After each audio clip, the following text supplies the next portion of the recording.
Salut à tous. Alors aujourd'hui, je voulais faire une vidéo sur ce qu'était réellement l'analyse technique sur les graphiques, avec les lignes, les résistances, les supports, les channels, enfin, les edges, les head and shoulders, les double bottom, les double top et tout ça.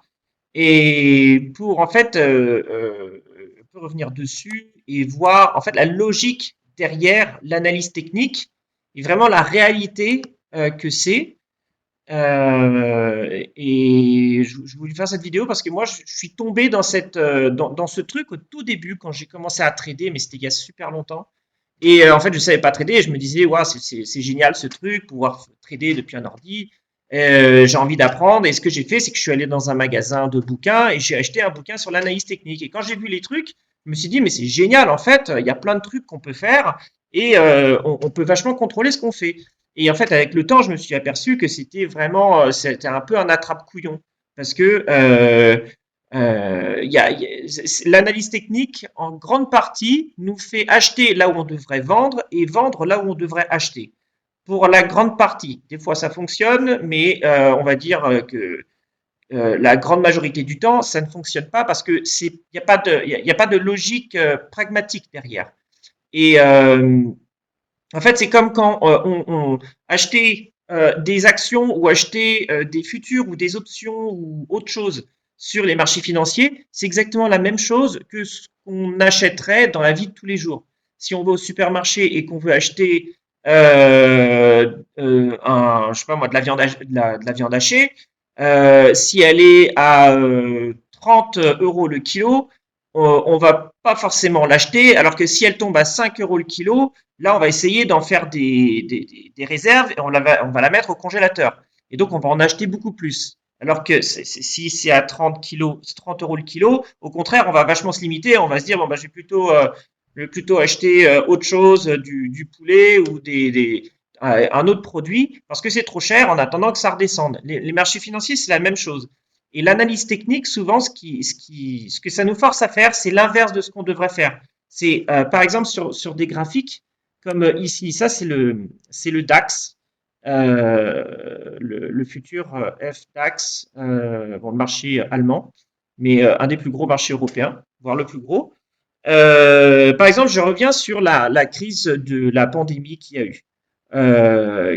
Là, sur le graphique, où on voit que 2016, on avait rebondi, ensuite on était monté jusqu'à 2018, et là, l'analyse technique nous ferait faire, bon, tu prends le top ici, tu mets une ligne, et ensuite tu vas attendre de voir ce qui se passe, et s'il y a un breakout vers le haut, tu achètes le breakout. Mais par contre, tu achètes pas avant. Et du coup, il n'y a pas de logique. Si les actions deviennent beaucoup moins chères, par exemple, si leur PER et tout ça deviennent beaucoup moins chers, et que tu attends à ce qu'il y ait un breakout et que ça monte au-dessus pour espérer que ça continue à monter et que ça s'envole, c'est un peu, c'est un piège.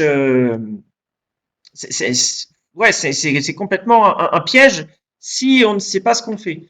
Et par exemple, là, si on revient à la crise de la pandémie, c'est l'exemple parfait. Alors, je vais faire comme dans les bouquins, sur celui-là, dans les bouquins d'analyse technique, il y a toujours des exemples parfaits de trades qui fonctionnent parfaitement. Et puis, du coup, ça nous fait halluciner et puis on se dit, c'est génial. Alors que là, par exemple, sur la pandémie, il y avait le plus haut ici, et puis là, en 2019, ça avait rebondi, ça monte, ça monte, ça monte, et puis là, hop, il y a un mini breakout, mais là, peut-être que ça n'aurait pas été euh, validé en analyse technique, mais le breakout qui suit ici, là, lui, il aurait été validé parce qu'en plus, il y avait une base, il monte, il y a une base, et puis on peut se dire en analyse technique, oh, ça a continué de monter comme ça, et puis là, pam, c'est tombé, ça s'est écroulé, et puis il y a eu la pandémie qui a fait que les marchés se sont fracassés, et ils sont divisés par deux. Non, pas tout à fait par deux, mais bon, ils sont tombés de presque 14 000 jusqu'à 8 000. Donc, presque par deux. Donc, ça prouve qu'en fait, la logique est que si ici, il y a un plus haut, ici, il y a un top, ici, c'est bien pour une raison. C'est parce que le marché n'a pas pu aller plus haut. Et là où il n'y a pas d'impression sur le graphique, ça veut dire qu'au-dessus, le plus haut qui est eu, eh ben, au-dessus du plus haut, il y avait beaucoup trop de vendeurs pour que le marché continue de monter. Donc, il est retombé. Et ce qui fait que au moment où le marché remonte au-dessus, si en plus, après, il y a d'autres choses qui rentrent en compte, mais euh, la logique fait que si le marché monte au-dessus, en plein dans la zone où il y avait trop de vendeurs pour que le marché continue d'aller plus haut, la logique voudrait que le marché retombe. C'est complètement ça. Enfin, si vous avez votre pack de viande hachée qui est à 30 € le kilo et que vous dites, oh, la prochaine fois, bon, ok, il est redescendu à 5, mais je vais attendre qu'il remonte et qu'il dépasse les 30 € le kilo pour acheter et espérer qu'il aille à 60 € le kilo. Il y a aucune logique. Et c'est la même chose. L'exemple est exactement le même à comparer de ce marché financier qui est le DAX ici. Là, votre stack de viande hachée, il était à 30 € le kilo. Il est redescendu à 10, 5 € le kilo. Et là, il est remonté à 30, il est passé à 32 et boum, il s'est écroulé. Voilà. Donc, l'analyse technique, il faut faire vachement attention parce que ça peut vraiment être ça peut être un attrape-couillon et surtout les confirmations. Chercher les confirmations de trade, c'est des tueurs de comptes, ça. C'est vraiment des tueurs de portfolio et il faut faire vachement attention. Et on peut voir hein, les breakouts, il y en a partout des faux breakouts, comme il y a en analyse technique par exemple. Ici, il y a un breakout, là, il est le plus haut. Alors déjà ici, il y en a un, hop, ça monte et ça se redescend plus bas. Hop, ça monte, hop, ça redescend. Ici, ça monte, hop, au-dessus, ça casse et ça redescend. Ça, c'est cool. Il y en a partout des breakouts, des faux breakouts ici. Par exemple, breakout de là ici breakout vers le bas, ça tombe et tchoum, ça rechute vers le haut. Ici, c'est pas aller en dessous. Ici, là, c'était là, faux breakout, poum, ça remonte vers le haut. Donc, vous voyez là, en fait, la quantité de, de trades qui n'auraient pas fonctionné elle est beaucoup plus élevée que le nombre de trades qui auraient fonctionné. Et ça, c'est une logique. C'est comme notre paquet de viande à 30 € le kilo. Ici, il faut breakout, enfin breakdown peut-être plus. Ça, c'est sur un daily chart. Après, on peut aller sur un chart plus court, à 1 heure, par exemple, et c'est exactement pareil. Ici, quasiment, là, c'était passé un tout petit peu en dessous, là. On peut voir que le marché était passé un tout petit peu. Là, non, pas tout à fait. On va prendre un autre exemple. Un autre exemple de breakout. Ben, tiens, ici, voilà. Ah, breakout, ça tombe juste en dessous et poum, ça explose et le marché il remonte à l'envers. Et ce qui se passe souvent, c'est que ces faux breakouts, ça se passe ainsi parce que déjà, si, comme j'ai dit, si par exemple le marché était allé vers le haut et ensuite était tombé fort et n'avait pas pu trader plus haut qu'un certain point, la fois d'après où le marché monte juste au-dessus de ces plus hauts, les banques, les institutions vont chercher les ordres stop à l'achat. Et donc, les gens qui cherchent à acheter les breakouts. Et donc, ils cherchent à vendre les marchés à ces gens qui cherchent à acheter grâce à l'analyse technique. Et c'est vraiment, c'est catastrophique comme technique. Moi, je l'ai, malheureusement, j'ai commencé avec ça parce que je connaissais rien au début et j'ai perdu de l'argent. Et à force, tant que je faisais ça, je perdais de l'argent. Et à force de faire, au bout d'un moment, je me suis dit, bon, j'en ai quand même marre, quoi. Il y a des gens qui font des fortunes et qui arrivent vachement bien à trader et d'autres pas du tout. Alors, faut savoir que peut-être 90% des traders perdent de l'argent en tradant. Mais l'idée, c'est que 90% des traders apprennent les mêmes techniques quand ils ne connaissent pas. Et ils font l'analyse technique, ils font du chart pattern, chart patterns, les head and shoulders, les doubles bottom et tout ça. Quand on a un double bottom, par exemple, on se dit on a un double bottom et puis ensuite on va chercher la neck, le cou qui est juste au-dessus, et on va acheter au-dessus. Il n'y a pas de logique. Ça nous fait toujours acheter plus haut ou vendre plus bas que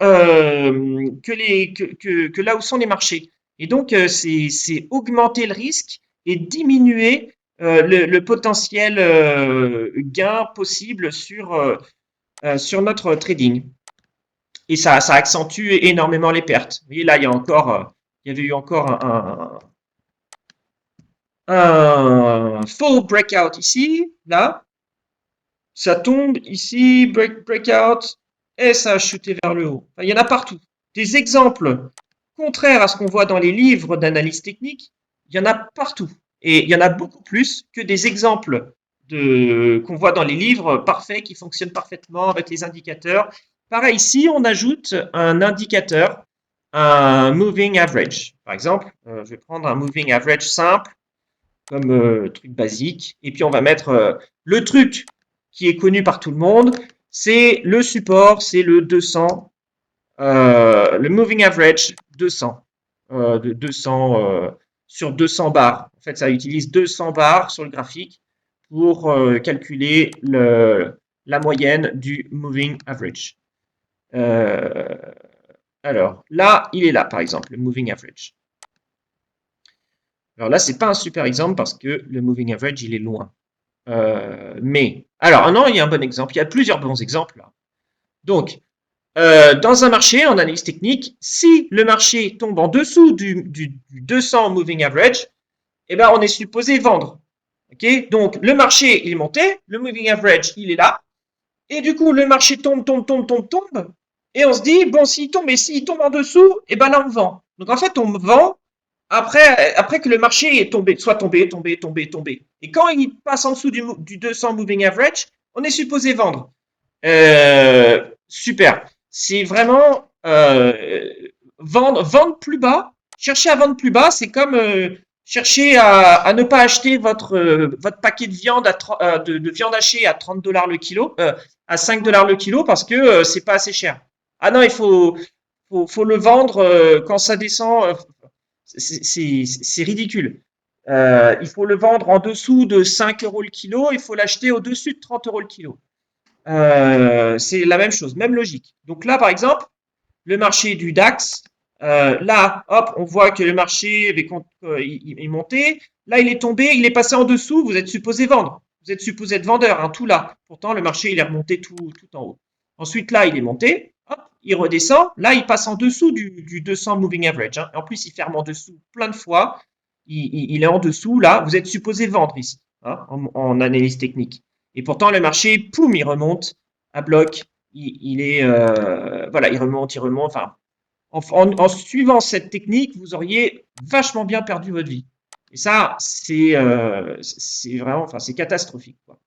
Il y a beaucoup de traders pros aux États-Unis qui disent que ça a été inventé par les institutions pour amener beaucoup plus de traders amateurs à trader à l'inverse des professionnels, des institutions et tout ça.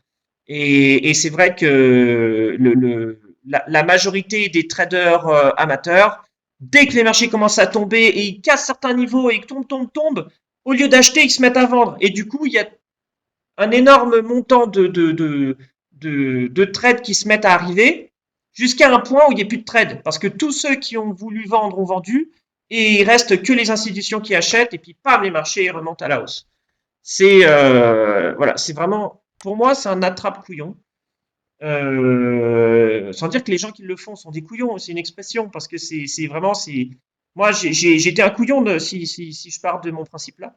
Mais après, je me suis aperçu de la supercherie et là, je fais cette vidéo pour un peu vous expliquer ce à travers quoi je suis passé et puis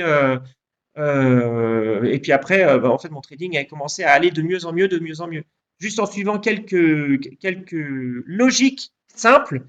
Même en investissant sur du long terme, en suivant quelques logiques simples, bah, les investissements que vous faites peuvent devenir vraiment très bien. Donc là, par exemple, en ce moment, on est sur une période où les marchés sont vachement tombés parce que les... Où est-ce qu'il est mon 200 moving average?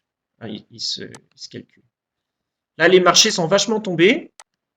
Et puis, tout le monde fait un scandale parce que les marchés sont en train de passer en dessous du 200 moving average.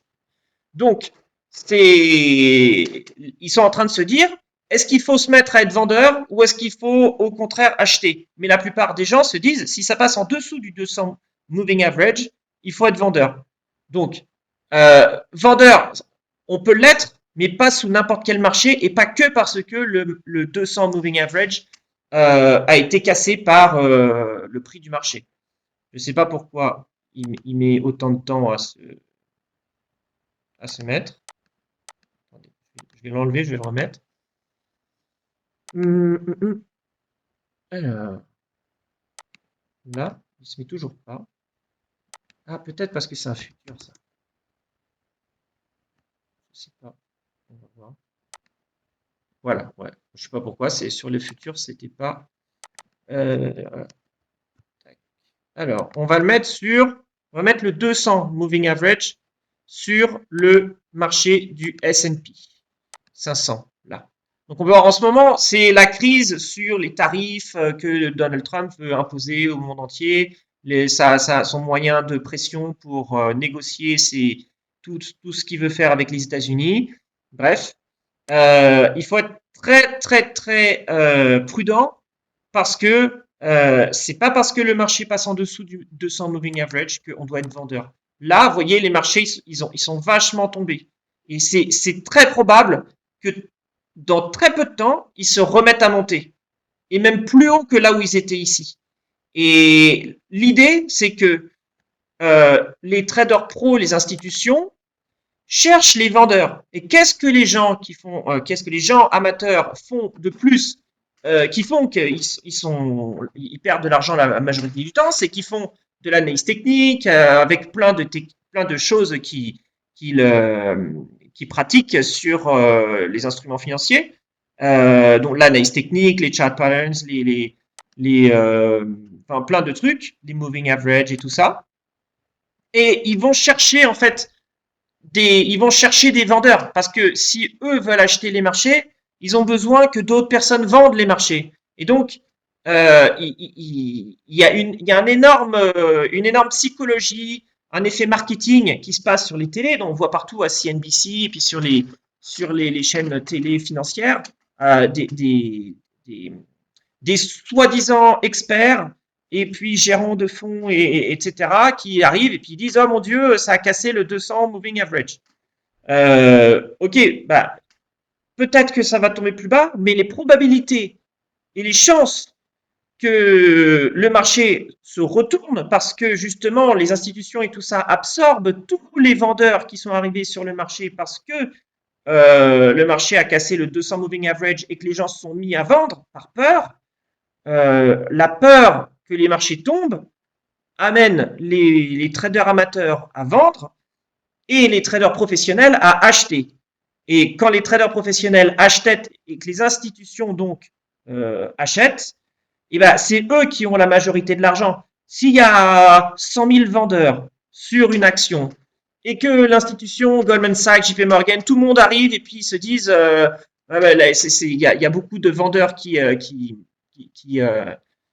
y a beaucoup de traders qui vendent, bon bah on achète, et puis ils achètent, il y a 1 million d'acheteurs qui arrivent. Et ben les marchés, ils vont arriver là, et puis de là, dès que les 100 000 vendeurs auront fini de vendre, boum, le marché va monter beaucoup plus haut pour atteindre des niveaux où il y aura assez de vendeurs pour, euh, pour, euh, pour rééquilibrer les marchés. Vous voyez, et c'est toujours comme ça que ça fonctionne. C'est des déséquilibres d'achat et de vente qui se rééquilibrent. Le marché cherche toujours à se rééquilibrer et lorsqu'il y a beaucoup de peur, il y a beaucoup, il y a beaucoup de gens qui sont dictés par leurs émotions, qui se mettent à vendre et du coup, ils se retrouvent sur le mauvais côté du marché. Et l'argent bloqué à la vente génère des mouvements extraordinaires. Et les breakouts qui ne fonctionnent pas, en général, génèrent des mouvements extraordinaires vers le sens opposé du breakout. Et voilà. Enfin, là, vous voyez, en fait, les marchés sont en train de casser vers le bas certains soi-disant niveaux de résistance. Là, il y a le niveau de résistance. Là, il y a encore un soi-disant breakout possible. Là, voilà. Enfin, bon, c'est l'invitation aux gens qui tradent émotionnellement à vendre est énorme là. Donc, il faut faire très attention à pas se faire avoir parce que si on fait pareil que la majorité des amateurs, on a les mêmes résultats que la majorité des amateurs. C'est très pragmatique, c'est logique, ça en est bête, enfantin, mais c'est comme ça.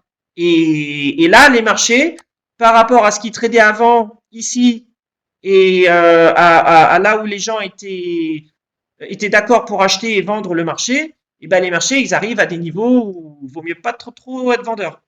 Donc voilà, l'analyse technique, la réalité et la théorie, il y a une énorme différence.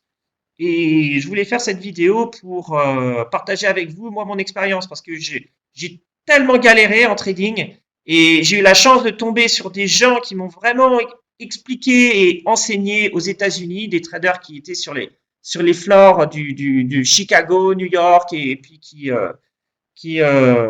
étaient à la criée en fait, et puis qui tradaient pour enfin ils tradaient pas, mais c'était clercs ou ils étaient traders pour des les bureaux de trading de banques et autres. Donc, grâce à ces gens, j'ai vachement changé ma façon de trader et maintenant, ça a vachement évolué et je leur en serais vraiment toujours reconnaissant de m'avoir sorti. Mais le plus dur a été de sortir de cette idée d'analyse technique parce qu'une fois qu'on rentre dedans, on se dit ah, ça fonctionne, ça fonctionne. Non, non, ça va fonctionner. Ah, je vais commencer à y arriver. Et puis après, on rentre dans le truc, la spirale infernale. Et puis, c'est vraiment pas marrant. Et puis, on n'arrête pas d'essayer de chercher qu'est-ce qui va fonctionner, pourquoi ça fonctionne pas. Et c'est juste qu'il n'y a aucune logique pragmatique dans l'analyse technique. Donc voilà, si vous faites de l'analyse technique et que vous n'arrivez pas à, à bien trader, à être profitable ou à générer les résultats financiers long terme que vous voulez avoir, eh ben, regardez vraiment la logique derrière ce que vous faites et, euh, et pas regarder bêtement et écouter bêtement des vidéos ou lire des livres avec des exemples parfaits qui sont pas réels. Voilà. Donc il y a plein de trucs. J'ai fait une vidéo sur, vous pouvez voir là, je vais la mettre là ou là. Je vais la mettre là. Je sais plus. Sur la Société Générale. Donc, moi, je ne traite pas beaucoup, même quasiment jamais, sauf si je vois que l'euro va monter et que les marchés européens vont monter. Là, je vais acheter des marchés européens. Mais si je vois que les marchés américains vont plutôt monter, surtout en ce moment, parce que je pense vraiment que le dollar, même s'il tombe un peu en ce moment, il va continuer de monter. Et j'investis surtout sur les marchés américains. Mais c'est pas parce que je le fais que c'est ce que vous devez faire. Mais j'ai fait une vidéo sur la Société Générale avec ce que je pensais en voyant le graphique et puis une logique. Après, c'était juste une analyse pour partager avec vous. Et si vous voulez la voir, voilà, je la mets là ou là. Et puis, vous pourrez voir ma logique derrière mon type de trading. Et puis dites-moi ce que vous en pensez, hein, que vous soyez que vous trouviez ça intéressant ou pas, vous pouvez me le dire. Moi, je fais la chaîne YouTube là pour m'amuser, puis à côté de ça, je trade, puis voilà. Mais je partage mes trucs et comme ça peut aider en tout cas. Bref, voilà ce que je voulais dire et puis partager avec vous sur l'analyse technique. Allez, bon, je vous dis à plus tard et excellente journée. Salut!